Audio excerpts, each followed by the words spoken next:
Good evening, ladies and gentlemen. Can you all hear me without amplification? Yes. Welcome to, I think, the third in our fundraising series of talks with interesting people. Tonight, it's a conversation with Tom Burke and Alistair Barr.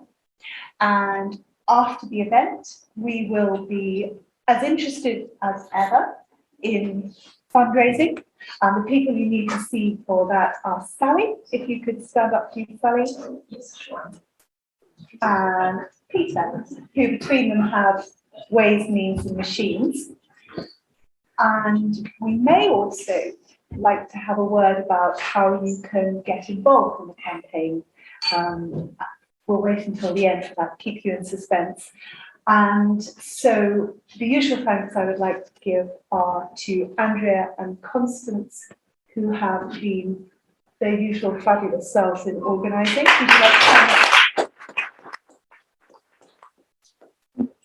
Alistair, who's going to chair the conversation, and thank you so much to Tom, our esteemed guest. I'll leave it to Alistair to introduce you, but thank you so much for coming here and supporting the campaign.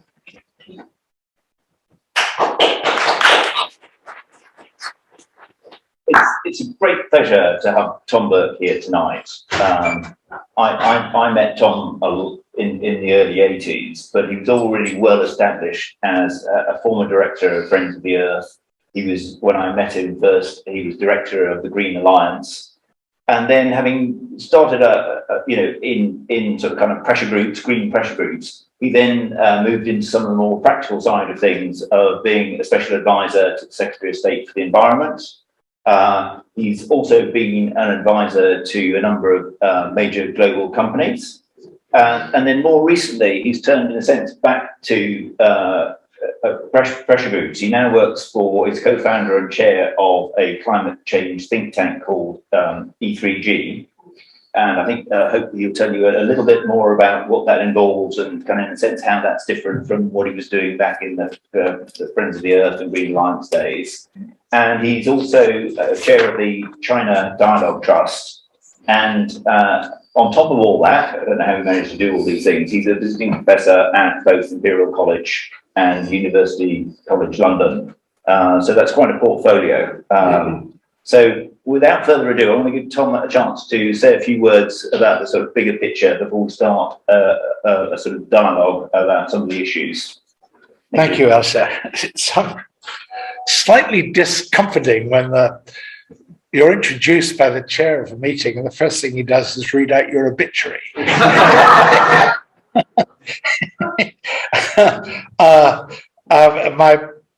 He also omitted a slightly relevant part, which I was a candidate for the Liberal Democrats in Surbiton.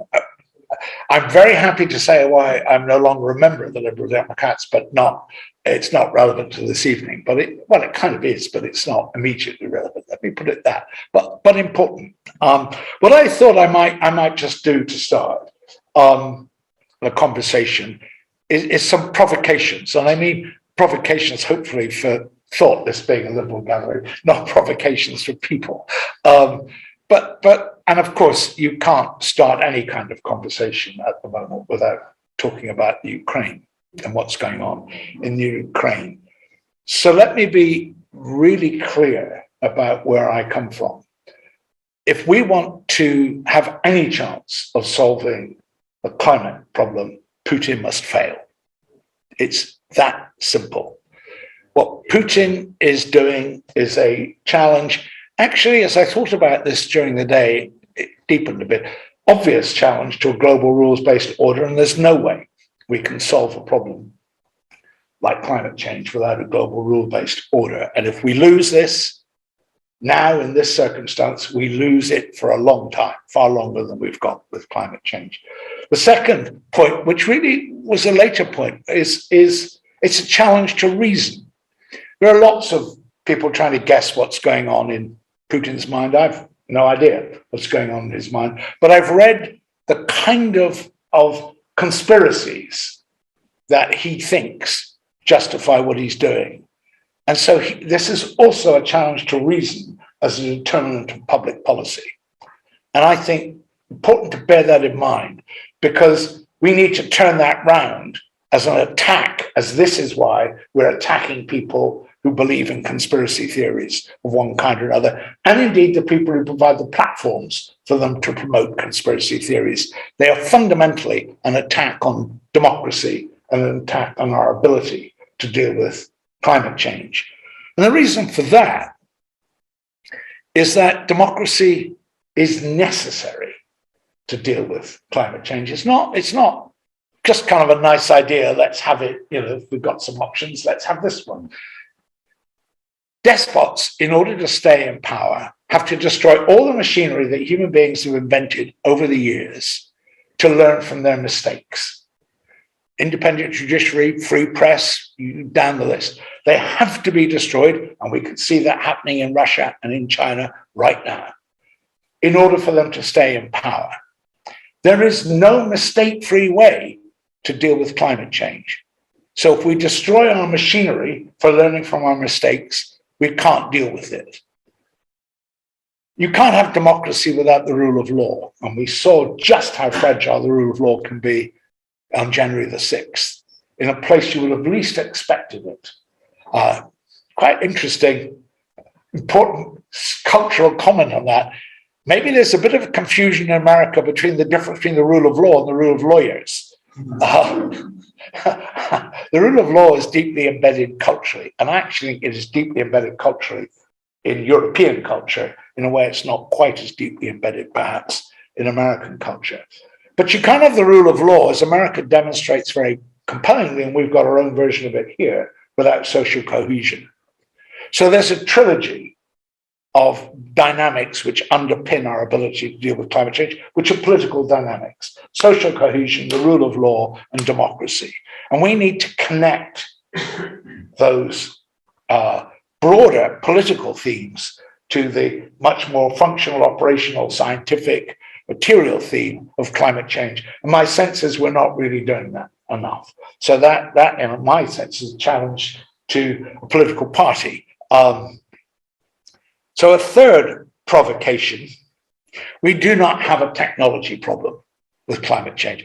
We have a real problem with loads and loads and loads of people who think they've got the technology silver bullet, but we don't actually have a technology problem. We have the technologies we need in this country, but also globally, to solve the problem.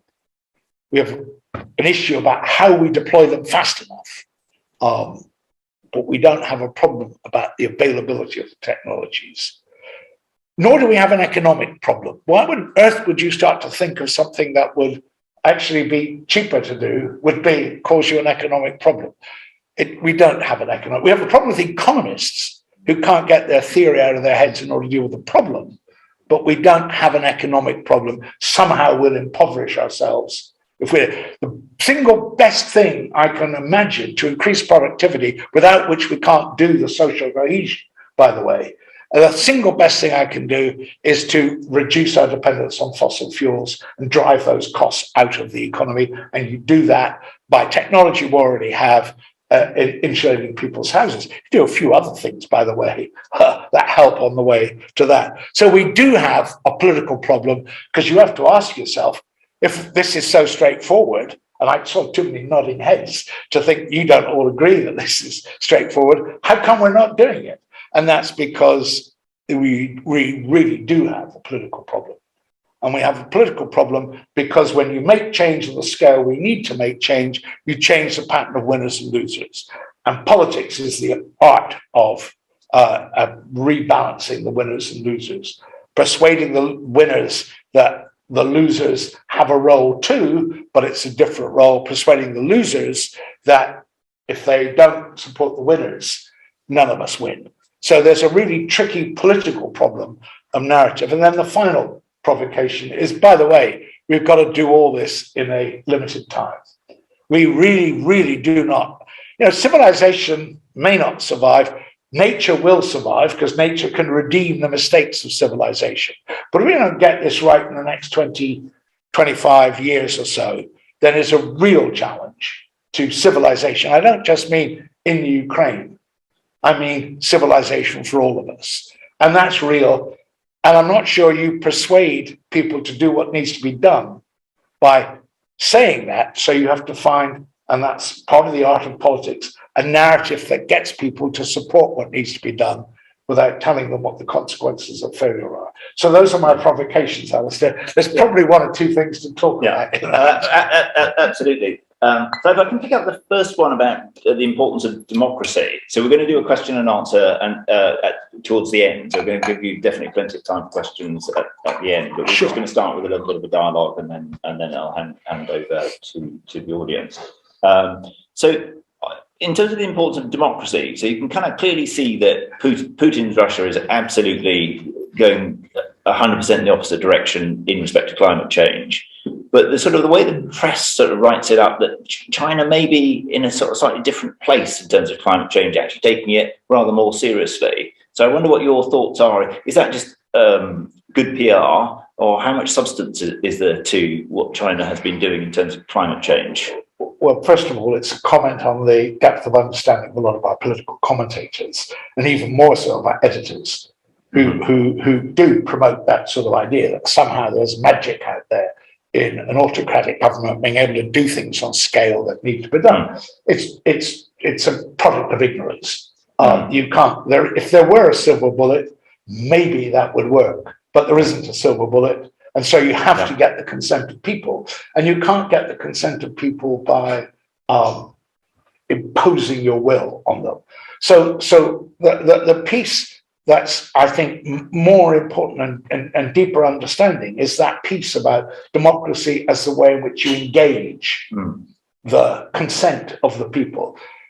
We do not do analysis of power very well in my community. We're not good at power. And the problem of climate change requires a legitimate exercise of power. And I don't think it can be succeeded by the illegitimate exercise of power. The illegitimate exercise of power depends on the idea that freedom to is more important than freedom from. And we've seen this wonderfully demonstrated in COVID, where people who believe in freedom to are people who think that basically you should let the market or the government decide outcomes, as opposed to figuring out some way to work out how to decide outcomes together. And freedom from is all about what we're seeing demonstrated in the Ukraine right now. People saying freedom from Russian imposition by violence is more important than our freedom for men, but also for women, to leave. It's more important. So they're staying to fight for freedom from that kind of imposition. So I think we need to make a lot more of this discourse a political discourse, not just a policy discourse. And far too much of it has been a policy discourse, which, you know, I spent my life as a policy geek, so I'm up for it. But most people, in my experience, aren't. Can I then keep looking on the international stage? I mean, it's not that long since we had COP26 and everyone was talking about all the things that governments across the world were going to do. And then a few months later, but even before Russian aggression towards Ukraine became a sort of like an imminent risk, that whole focus seemed to just dissipate, partly the rise in energy prices. I just wonder what you would say about, you know, sort of kind of what's happened and, you know, how sort of kind of optimistic or pessimistic we should be in the light of, you know, having said something's incredibly urgent and then suddenly we don't appear to be taking it seriously at all. I think you're right to pick up on that as an issue, but it's a structural issue. I should start from another piece that's a fundamental belief of mine, which again I think is being demonstrated right now in Ukraine. I don't think there's anything wrong with people. I really don't. I think that we're seeing it. We saw it through COVID here. We're seeing it in Ukraine now. When people come under stress and pressure, their reflex is to try and do the right thing and to work together to make most of it. That's not the reflex politically. It's not the reflex of editors. It's not the reflex of the people who own the social media platforms. Their reflex is to move on, to distract, to keep things going. So we have some real structural problems in keeping attention on people, on the issues that really matter. So the battle, one of the real political battles now, is the battle for attention. Now, we could do some things. We could make all of the social media platforms publishers, so they're responsible for what they publish in the same way that others. That's a policy response to that. But I think more importantly, and the thing that really speaks to the experience of Liberal Democrats, you really need to do this by building from the base up.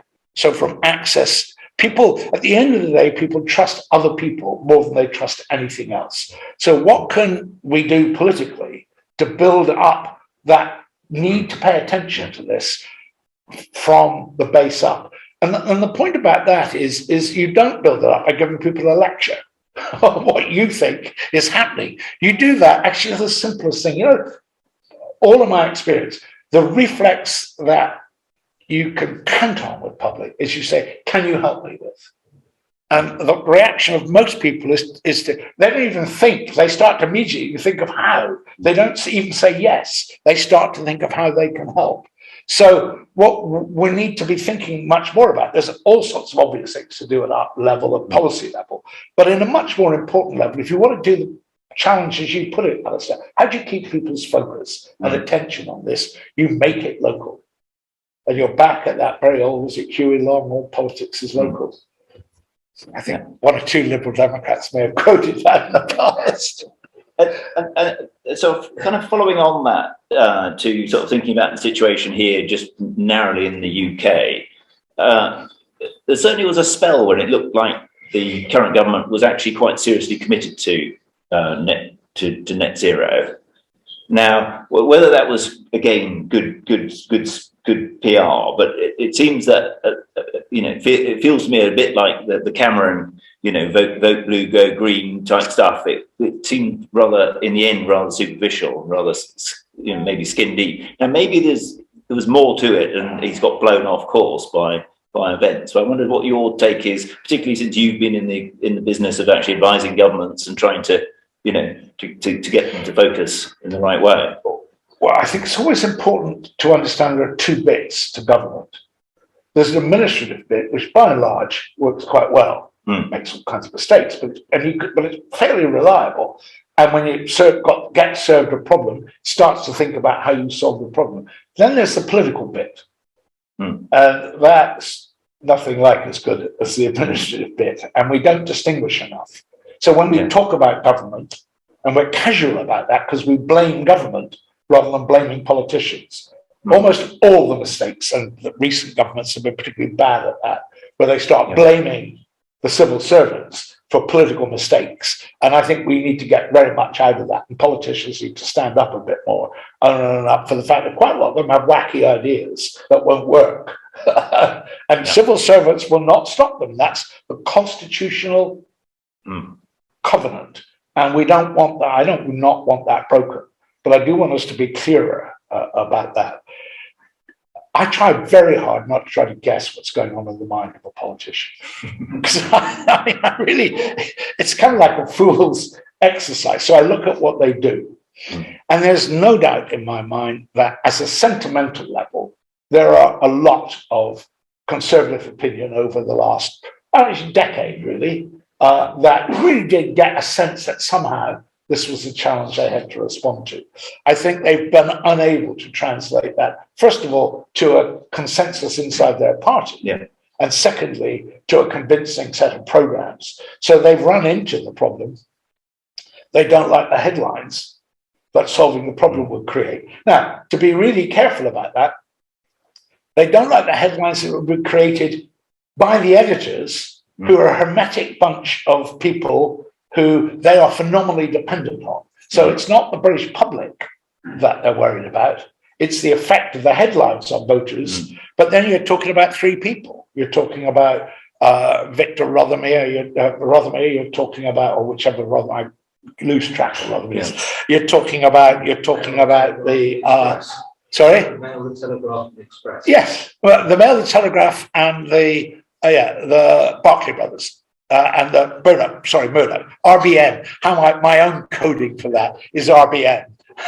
Rothermere, Barclay, Murdoch. It's the RBN media. And nobody should underestimate the importance of that in setting the agenda for the national conversation. And the point about that is, they use the BBC to promote it because the BBC takes its agenda from the RBM media, and you know, and they're very vulnerable because public thinks, you know, the public kind of is up for the idea it shouldn't pay the license fee and doesn't realise what it's getting for the license fee, and the BBC quite rightly feels very vulnerable at the moment. So we've got another structural problem in there about why that attention moves. It's not simply you know, bad people. Yeah. And then if I want to just move on to, in a sense, another part of your career and the perspective it gives you on how much sort of hope and comfort should we take from the whole focus on ESG? Is it you know, kind of greenwash, as some people say? Is it or could it be something that actually really starts to drive the focus on net zero, effectively almost independent of government, or maybe partly facilitated by maybe government and regulators, but primarily driven, in a sense, by the investment community, almost independent of government and regulators? I think that's very interesting. It connects to where climate change fits in that. I think ESG was a really slow burn, and it was a slow burn of the capital markets responding to preferences of savers. And that's important. And they were doing it slowly because there were a lot of savers who were expressing that preference, and that's grown over time. And it's interesting to see, if you go back to corporate social responsibility developing in the late 80s into the 90s, it wasn't the big companies with major problems that led that. It was the companies with big consumer faces that led that. So it was the airline industry and the retail industry that led the development of corporate social responsibility. And so that same thing spilling over into banks, into financial institutions to capture savers. I think what climate change has done is very interesting, because the single most important thing said by anybody about climate change this century was Mark Carney saying, as he did just before Paris in 2015, that climate change represents an existential threat to macroeconomic stability. Probably aren't all that many people in Extinction Rebellion who understand the last bit of that sentence anyway. But that was the most important thing that was said. And that was said by the governor of the Bank of England, the serving governor of the Bank of England, which is an extraordinary statement. And what he was identifying was climate change as a risk issue to the financial community. So now you've got a kind of preference issue merging into a risk issue. And you've got a series of mechanisms that are developing that are going to make the financial institutions pay a lot more attention, far more attention than by and large is being paid by much of the corporate sector. So I think there's real. Now, does everybody do what they're supposed to do when they're supposed to do it? No, it's a whole learning experience. And so the challenges on greenwash are really important and relevant, because lots of companies will do all this, and they're no different than they will do what they think they can get away with. And if people up the ante, they'll respond to that. So you can be too dismissive of that. Can we solve this problem without private capital and private enterprise? No.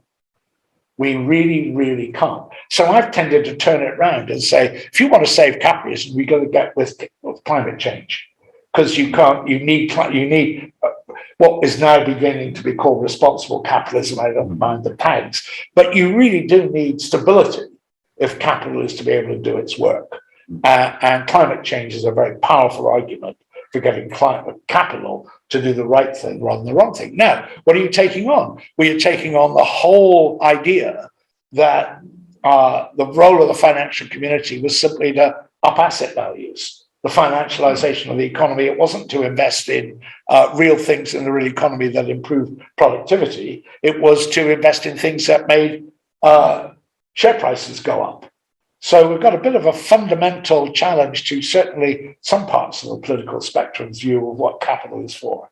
And I don't hear that coming out from the political parties on the left or centre left. I don't hear it coming from the Liberal companies. how hard is it to understand that? If you spend money in improving asset prices and you don't spend money in improving productivity, why should you have, how hard is that to understand? I think, anyway, so a really important point about what is the right discourse on climate change. And it's not for a political party, it's to talk about the politics of climate change, not to get so involved in an endless sort of argument about, well, we'll offer you this policy suite, which might give you a sort of boost, and they're offering you that policy suite. Because I think people get lost in that, sensibly. Yeah, well, you just answered one of my next questions, which was very neat about what we should do as a political party. But I then want to kind of pick up some of the stuff you were saying. Can I pick you up? Can I say a bit more? Yeah, no, I would appreciate that. Yeah. Two things, and they come again out of what we're seeing at the moment. First of all, asserting that freedom from is more important than freedom to. Owning the word freedom, right? And right now, the right owns the word freedom, meaning freedom to, not wear a mask, freedom to burn all the fossil fuels, whatever. There has to be a real challenge to that. The second thing is, if we are going to, we do need to innovate. Actually, we don't really need to innovate in technology, but there are a whole realm of other areas where we need to innovate. And you don't do that without competition. So there's an important role for competition. But if it escapes from an envelope of cooperation, it leads to chaos. So there's a whole piece there about beginning to articulate a message that climate change requires you to compete inside that envelope of cooperation. And I think the third piece I'd say is, whose side are you on? Incumbents or inheritors, or not innovators, but incumbents or inheritors? The people who currently have power, or the people who need power if they're going to have any chance of having a decent life. So that's a pretty naked pitch to anybody under 40. But do you see what I mean? That's a political discourse. It's not a policy discourse. And I think we as a political party have always been very tempted to talk policy solutions and not the politics of whatever the issue is. Exactly right. Policy wonks as opposed to politicians in some sense. And it's the same problem the Greens in this country have. And that's interpreted, in my view, by most people as you being much more concerned about what all this means for you than you are about what all this means for them. And I think that's a fundamental divide. So you've got to sound like you care about things that they care about. And you do it better from a framework of freedom from or freedom to than you do about whether, I was talking with David earlier, whether you think that, whether it's right to spend whatever number of billions it is on dracs, on biofuels for dracs. I mean, it's just, anyway, it's what do you think of human beings, really? What do you think? Anyway, sorry, it's a piece of, you touched on a nerve that was quite deep in me.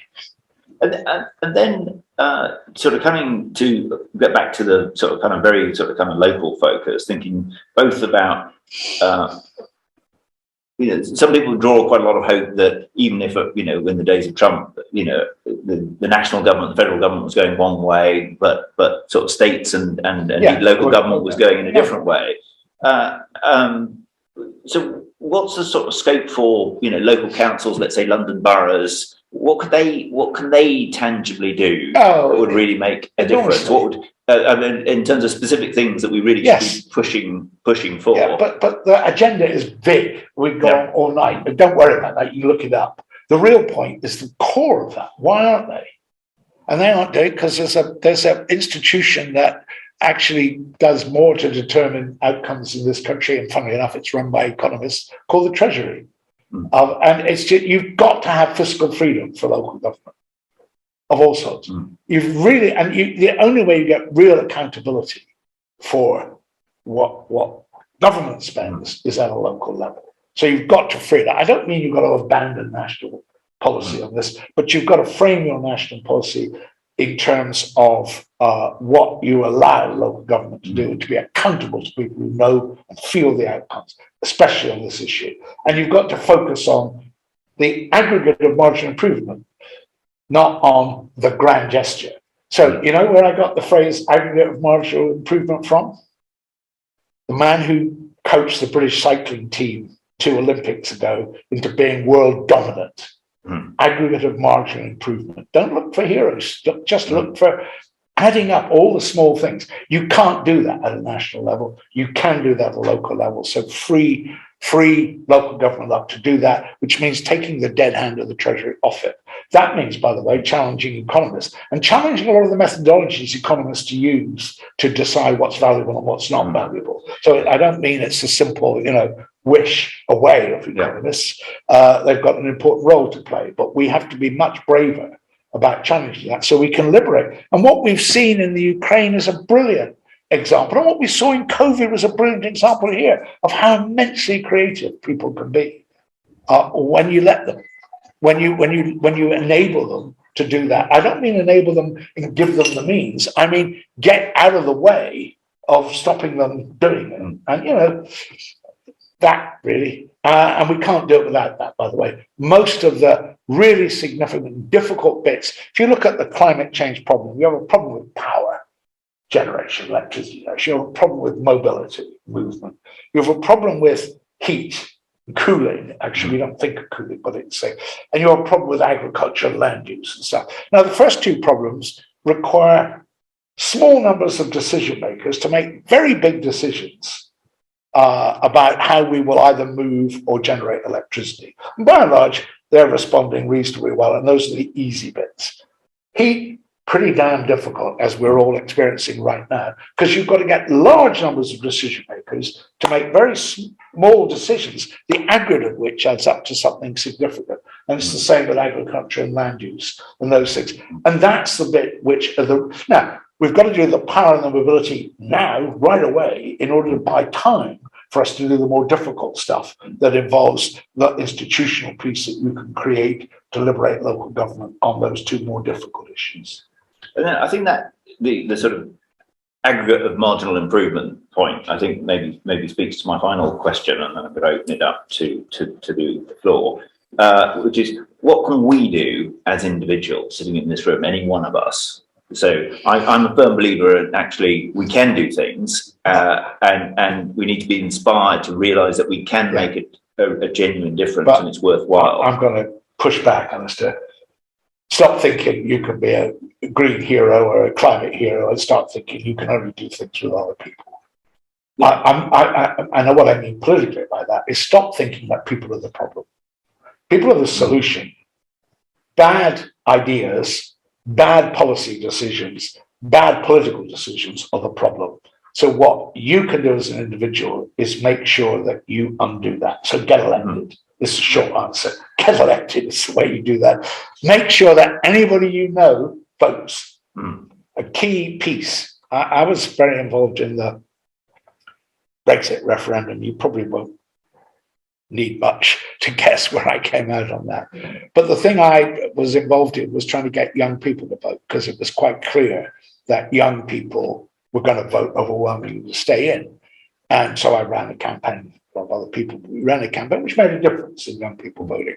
But what I'm so cross about was the way that the people running the campaign didn't even look at that as an idea for how you would actually win that battle. This one's more important than Brexit, and we better mobilise young people in a lot better way than we are now to vote, because there are a lot of them. Thank you. So I've sort of held the floor so far. I want to give the audience a chance. So we've got a roving mic, and so if you can put your hands up, and I'll get the mic to come to you. Who's the one you asked? I have a bunch of questions. Can you say who you are? Because it was nice to know that. My name is Tristan Ward. I'm a property lawyer, and I'm a Liberal Democrat. And to rise to the provocation, pretty well everything you have said, Tom, chimes right to the guts of what I interpret liberal democracy to be, as interpreted by my party. And I'm absolutely the freedom from, freedom to debate. Freedom to only went out with Gladstone. Yeah. I am astonished that you are not a Liberal Democrat anymore. Because of that, I shall explain why. And it's a very particular thing. And the opportunity has been there to try and undo it, and I haven't heard it. And that was because the lobbying act, which was a gagging act, was introduced by Liberal Democrats. Paul Tyler wrote it. It was introduced by Liberal Democrats. And I've been around and doing public policy for a long time, so you don't resign on principle unless there's a real principle. I could not be part of a party that did something that was so fundamentally at odds with its principles, and nobody objected to it. So I disagreed when the Liberal Democrats, fortunately having changed back their policy on nuclear power. That wasn't a resigning reason, but that was the principle. And I had long discussions with people about it. I discussed it with Vince. I discussed it with a lot of people actually, but there was no effort to undo it. I mean, I don't know about the details of this, but I get the principle. But basically, in the next election, climate change is going to be an issue that really could undo some Tories.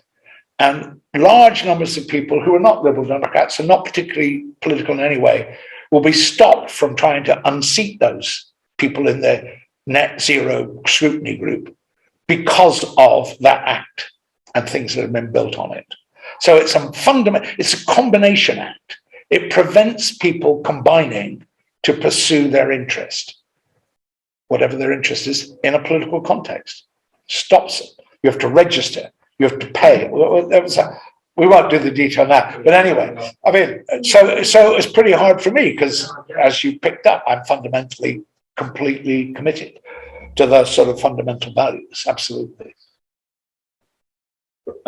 Sorry, go take Vikas and then Vikas. Yeah, sure. Yeah. Vikas, I'm part of the executive committee for Westminster Lieutenant. Going on your point about principle and talking about young people and getting them to vote, a lot of people within the young category that I've heard speak about politics say, well, my principle is that you're all a bunch of crooks, why would I vote for any of you? So I'm not going to vote. And that's not limited to young people, that's limited to people that are broadly disenfranchised. Now, if you haven't versed in your principle about this issue with the Lib Dems, how do we expect young people to engage on the whole process when nothing is being done to encourage them to do anything?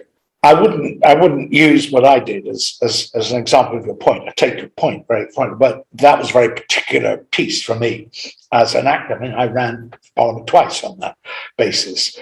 On a more general basis, I think they're right, and that's again why the emphasis when we were talking with Alistair about the importance of things you do at a local level. People are not going to, especially now. First of all, they're not going to hear what you say, because they're too busy doing other things. And secondly, even when they do hear what you say, they're not going to believe you because they don't trust you. And the way you build trust is by being there, by asking people to join you in doing something. You build trust by what you do. So that piece, which is one of the reasons I was attracted to the Democrats in the first place, that whole piece that used to be called pavement politics in a very derogatory way. It still is. Yeah. It's still out there. Well, and it still matters. I was knocking on doors on Sunday doing. But now build that into a bigger political theory. It's not just about gaining control of local authorities, it's how you deal with climate change. And by the way, how you deal with COVID and the next pandemic, and there will be one, and how you build on what has been evidenced by the behavior of the British people is the way they want the country to be run. And you do that through asking people to join you in doing something. You don't ask people to agree with you. I said to David Campanale, who was here earlier, I said, I don't really care whether anybody agrees with me or not. I just want them to help me do some things, and it just lets people preserve their dignity. If you ask people to agree with you, you're in a way asking them to somehow change what they think, and that's undignified. All from the investment world, I've been doing that ESG stuff for 20 years, since before it existed, or before the term existed. Can I rise to one of your provocations? Sure. You said that there is no technology problem. Yeah. We are talking about getting to net zero. Yeah. Which implies that we will continue to have some emissions because there are hard to abate, impossible to abate sectors. Yeah. And therefore, to compensate for them, we need negative emissions. Do we really have technologies for negative emissions? Well, we don't. you moved a little bit away. You talked about negative emissions from talking about we need to be able to sequester carbon. And those are two different problems. Here's my thing. I always used to ask this question when asked about negative emissions in the past. Actually, a very political pushback was to say, look, how easy do you think it is going to be to get people to agree to do something we don't know how to do when you can't get them to agree to do something we do know how to do? So I was trying to get people to focus on the doable rather than the somewhere out there maybe, and I suspect, given how good we are, ingenious apes that we are, if we need to, we will. But I'm going to focus more on how do we avoid getting to the point where we need to do that. And will we need, and you're completely right, will we need carbon credits to do that? And there's going to be a lot of carbon credits, and we're nowhere near getting that right. And I ask a very simple question, which I think you'll appreciate. How do you put them on your balance sheet? Mm-hmm. Right? It sounds like a very simple question. It's not. Well, come back if you can on that. But my point is, a carbon credit is only a credit if the atom of carbon you're emitting today is paired with an atom you're sequestering today. You can't do banking, all kinds of things traders love, because it allows you to get more transactions. So we have a bit of a problem with the mentality of people who are driving this market, but the fundamental idea that we need to be able to capture carbon and sequester it in soil or what, a lot of different technologies for doing that. Now that's if you like, it's not a technology problem, it's an accountancy problem. Mm-hmm. And so we need a lot of accountancy innovation as we need to deal with that. And I don't know how to do that. But you may do it. No, I don't know how to do it, but conceptually it seems to me very straightforward. If you create a ton of carbon and you can measure that in an industrial process or any other process you like, if you create a ton of carbon, you can pay a tax or a cost to somebody of the cost of taking it out. Yeah, that's the kind of that's the exchange mechanism. It'll do. No, the bit you have to say is, no, I've got nothing against the exchange mechanisms. No, but how do you know that what the person is telling you? You have to verify it. Yeah. The same way that we spend all our time verifying, in my world, the farmer, that the food we import from somewhere is not full of horsemeat. And we all came across a few years ago, but it got picked up. And that turns out to be a little bit more difficult than most traders think. They have to learn. Yeah, no, I agree. My only problem is we're learning with them. Yes. And what you don't want, because I do think your fundamental point is right, we will need carbon credits. I do not want confidence in them, and the point you made about greenwashing, to be destroyed because we didn't. Yes, so we didn't do the process of actually getting right what counts. Well, and it's kind of typical. You know, you put a carbon credit on your balance sheet because you bought a forest somewhere, and then the forest burns down. What happens? How does your balance sheet account for that? Sorry? No, exactly right. Now, how do insurers price that? Do you see what I mean? Can capitalism respond? Yeah, if you make the challenge. Sure, I believe that. But you better set up the right regulatory framework so that it feels it has to. Because we used to have a problem in my organization about how do we get the city to pay attention to what it needed to learn in order to price climate risk in. And then Mark Carney showed us how. Right. Can I get a central bank governor to tell you it's a problem? Isha. Sorry, Isha. That's very interesting. I worked in the city of London myself for many years as a commodity trader, commodity finance also. So we're dealing with China now. That's how I got the job because I speak Mandarin. Yeah. But I don't think the channels really sign up with international things because we're very conscious when we do an investment for a company, we do check with this carbon stuff issue. But they always run themselves as we're still a developing country. Our CEO, our city is more into, GDP or employment of people. We are not care. Really, they just tell us they don't care. But how could the rest of the world get away with this? Get away with these things. I just ask you, do you have anything to control? I didn't follow this most recent thing in Scotland. I didn't follow, but that's the city a few years ago. But I'm just thinking, what is your opinion about China, our biggest polluter, I think, to sign up with international. I'm always careful when talking about China, just as I am about Russia now, to distinguish between Putin and Russia. But Russian economy, They're not the same. economy, less than one province of Vladivostok. So no. China is like 45 times bigger. Yes, so my point is, I'm always careful to distinguish between the Communist Party of China and China. Yeah. Right? They're not the same. Not the same.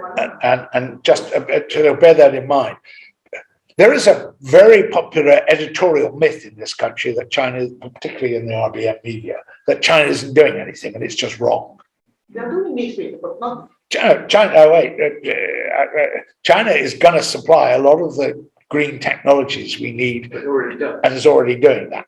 So it's doing something. Is it doing enough? No, nothing like enough. Are we doing enough? Turns out we're not either. So we're not in a position to make moral judgments. Here's the point that goes back to what I said earlier. I think it's very difficult for the Communist Party of China to do what needs to be done and hold on to power, for all the reasons I've been explaining about the need for democracy, so all those things, because it doesn't have legitimacy in its use of power. And I think those people who somehow hear in a kind of illusion that somehow China can do things because it's not a democracy that we can't do as a democracy simply haven't understood the problem very well. So are the Chinese people going to try and do? Yeah, of course they are. Because they are going to be subject. Actually, the Chinese economy is one of the more vulnerable economies in the world to climate policy failure, largely because so much of it's concentrated in the low southeast corner, which is very vulnerable to the risk of climate change. Is it likely that lots and lots and lots, most Chinese people, I don't know, most, it's hard to judge, but are Chinese people trying to do the best they can, exactly the same as people all over the country? Is their government enabling them to do that? No, it's not. And is it doing that? Well, it's pretty hard if you're dependent on provincial governors who need to produce coal. Your hold on power is dependent on provincial governors whose only way to generate revenues is by producing coal. It's hard, which is why I think you can't separate the technology questions from the political questions. Now, I don't know how we get China to change or the Chinese Communist Party to change unless we make a political challenge as well as a policy challenge and a technology challenge. Now, if we do the technology challenges right, then it will encourage more of the political challenge. But we've still got to make a political, we've got to be blunt about that. The world, it's a conundrum. The world can't afford China to succeed in its current mode, but it can't afford for it to fail either. So it's no avoiding the difficulty of that situation.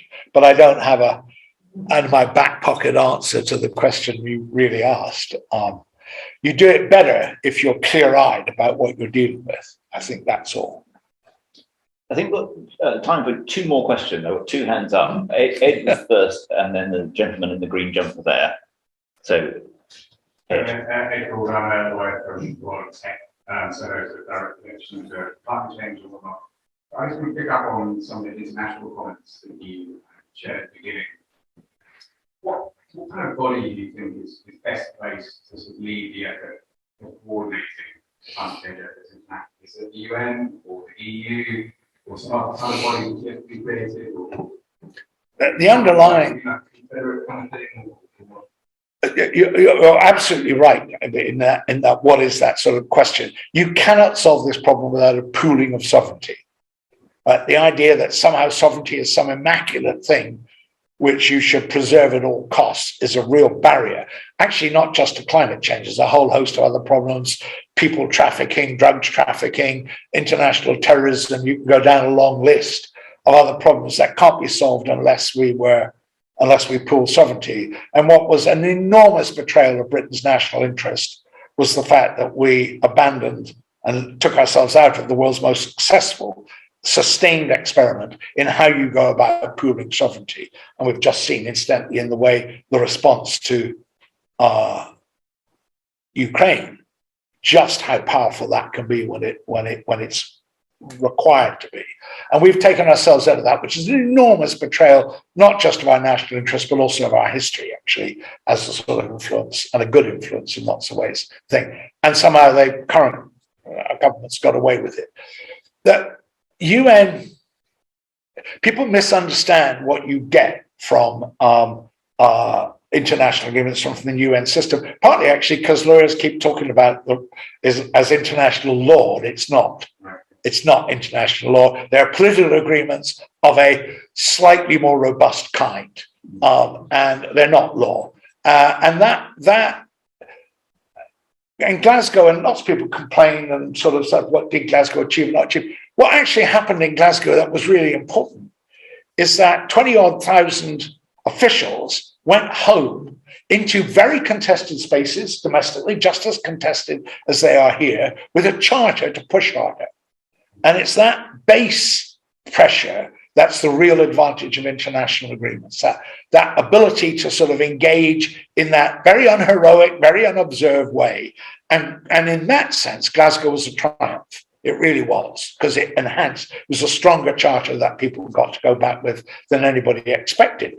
But, you know, I have a series of kind of laws that I have about politics. The fifth law, which I get criticized sometimes in my organization because of its framing, is in politics, is the fifth law: nothing is over till the fat lady sings and there are no fat ladies. Which I think is completely politically correct, by the way. But younger people think that's somehow talking about fat ladies. Anyway, I'm hard to cancel.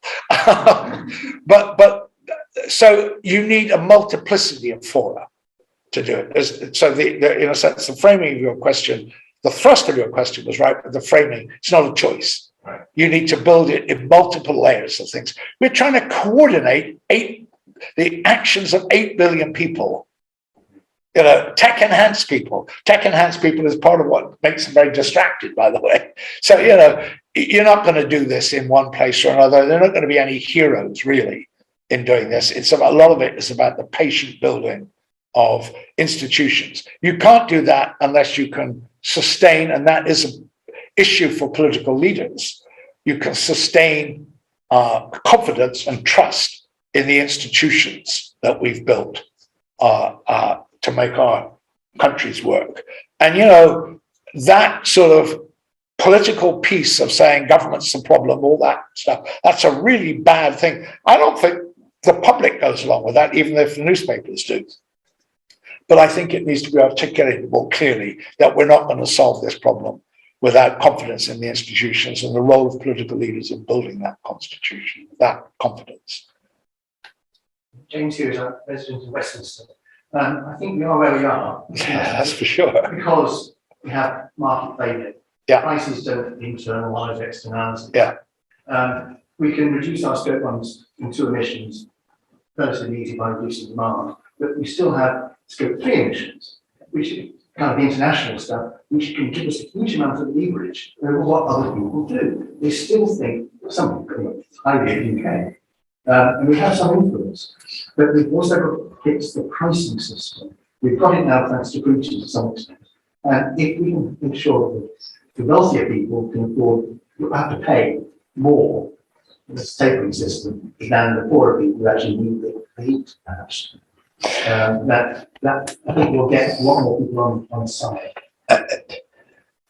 Edward sent me a copy of, or somebody, Edward, somebody sent me a copy of some, no, Duncan Brackett was actually an old friend, sent me a copy of some Liberal Democrat current sort of statements on carbon pricing. I'm a real hooligan on carbon pricing. Why on earth would you ever think that a marginal policy tool would bring about transformational change? I don't. So there's a role for carbon pricing, but it's a lot less, it's a lot smaller than economists on the whole think. And lots of people parrot the idea, if only we get the price right. I got some news for economists. The world is not the economy. You know, there is somebody who's talking about, you know, we are not homo economicus. We have lots of things we value that are not transacted. So I really believe in market forces doing what market forces can do. but they can't do transformational change. So I'm really clear, if there's a value in a carbon price, particularly given all the points you mentioned about the regressive aspects of it, the point is to lower the cost of capital so that people can invest in the things they need. So you raise revenues, not to give people it back in the tax and dividend stuff that people say. You just think about that and where it comes from. It comes from right-wing Republicans in the United States. Tax and dividend sounds so plausible. Just give people back the yield you get. You generate the tax by putting a price on carbon, the point of which is to drive carbon out of the economy, so the yield will go down. Have you ever tried to take away entitlements from people politically? Why would you think you were giving yourself a solution to a problem when you were building up entitlements on a basis of a declining tax base? We're talking about carbon tax, not carbon price. Yeah, you're right, but how do people think about how they're going to price carbon except through a tax? Compliance carbon markets. Sorry? Compliance carbon markets.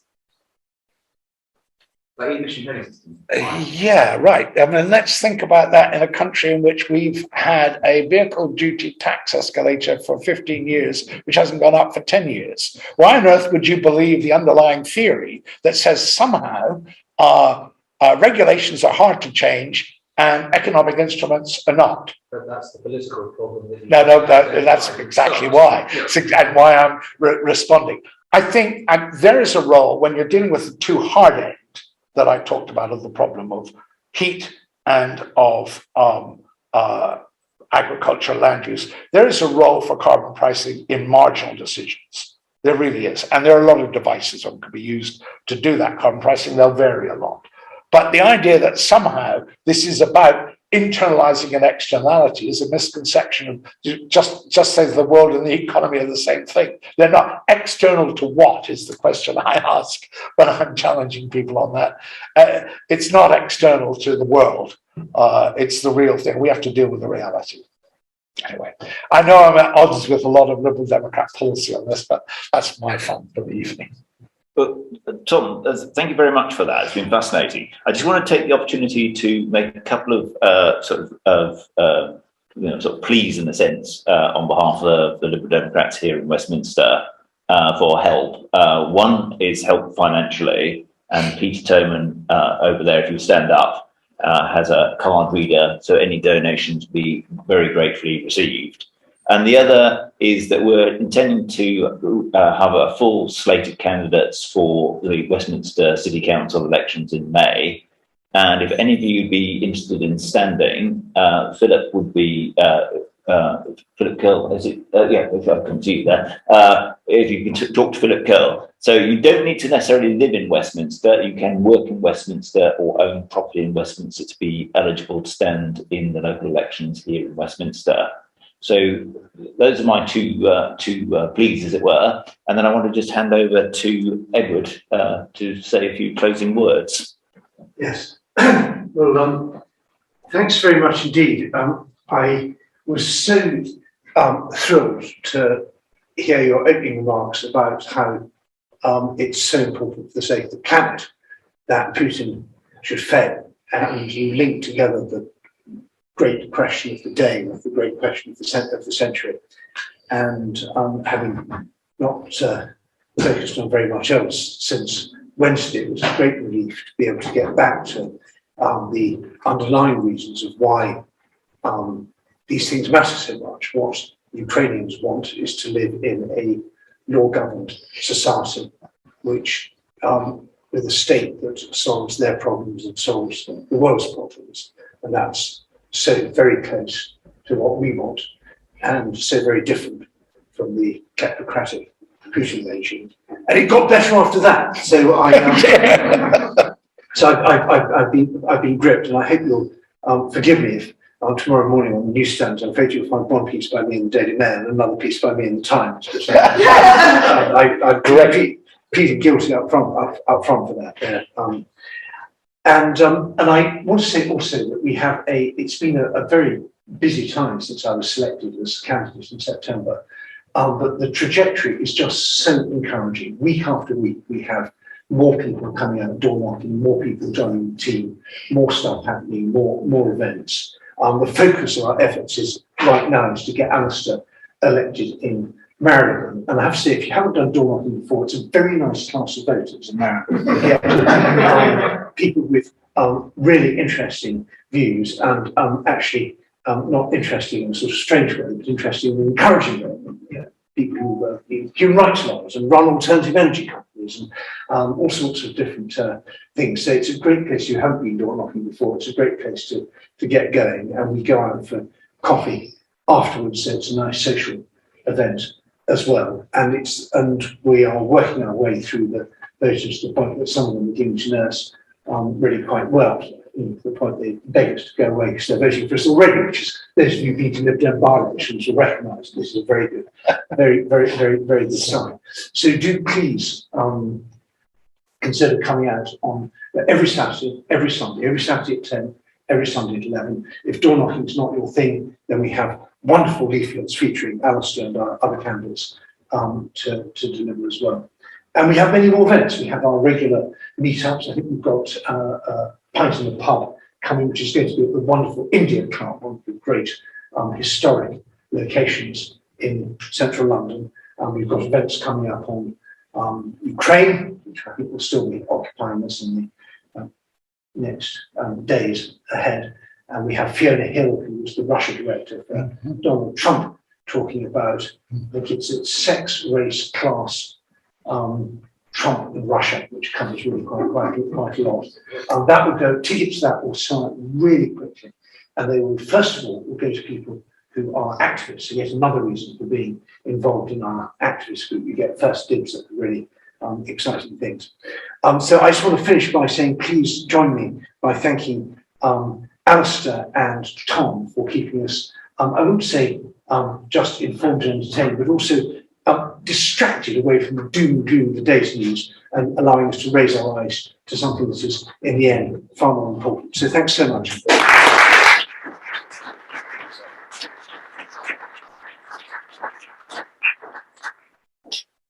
I think there's still a small amount of drink there for those who want to continue refreshment. And meanwhile, there's a vast Polish Ukraine solidarity rally happening next door. Thanks very much. That was great. Thank you. That was perfect. That was